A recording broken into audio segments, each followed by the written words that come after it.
The only way to save her family business was to sell it to the man who ruined her father's life.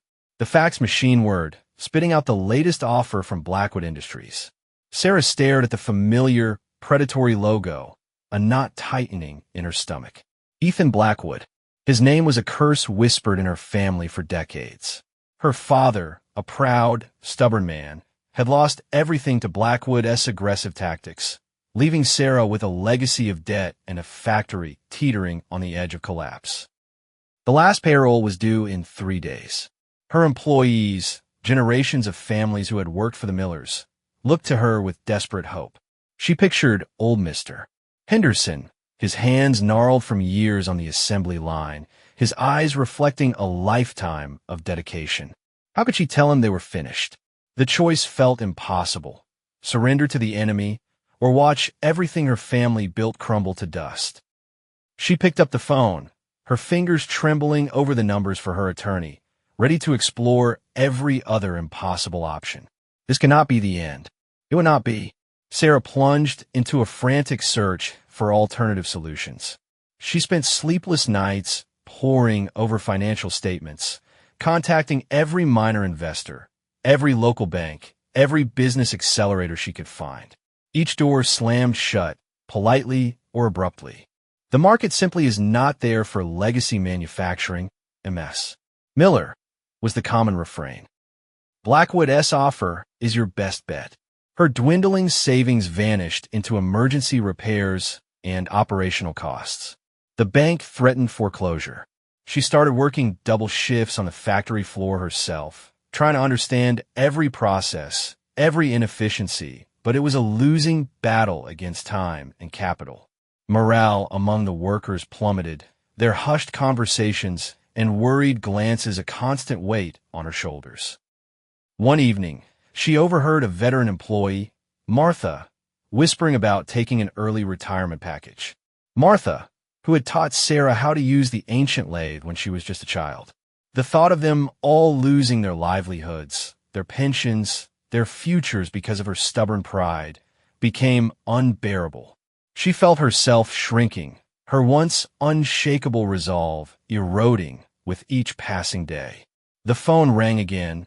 It was Blackwood's assistant, calmly reminding her of the approaching deadline.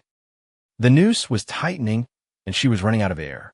Desperate, Sarah finally agreed to meet Ethan Blackwood in person. His office, a sterile monument to corporate power, overlooked the city.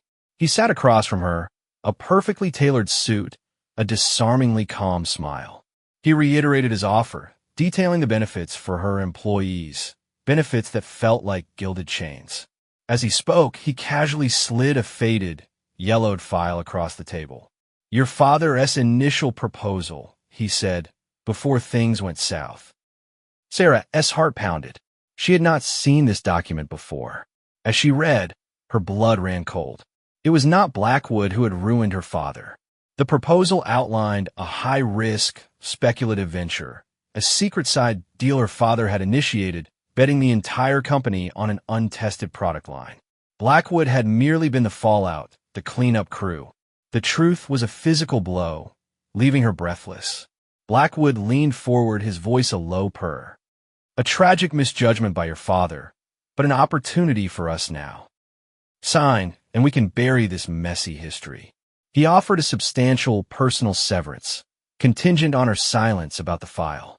The choice was clear: preserve her father's tarnished legacy and ensure her employees a secure future, or expose the painful truth, likely destroying everything. The revelation of her father's true actions ripped through Sarah, leaving her raw and exposed. The years of bitterness, the ingrained narrative of Blackwood as the villain, shattered into a million pieces. She saw her father not as a victim, but as a flawed man whose ambition had blinded him. The silence Blackwood offered was tempting, a chance to save face, to save the jobs. But it was built on a lie, a perpetuation of injustice. She looked at the file, then at Blackwood, seeing not just a corporate predator, but a man who profited from deceit. Her internal compass, buried under layers of resentment, re-emerged. Sarah pushed the severance offer back across the table. "I will not be silent," she said, her voice steady despite the tremor in her hands. She informed her employees of Blackwood's predatory tactics and her father's past mistakes, laying bare the painful truth. The factory would close. It was a brutal, honest reckoning. Blackwood's plans to quietly acquire the Miller legacy and expand his empire were thwarted. He faced public scrutiny, his predatory image now fully exposed. Sarah, though losing the business, gained a profound sense of peace. She had traded a burdensome legacy for her own integrity, walking away from the ruins with a strength forged in truth.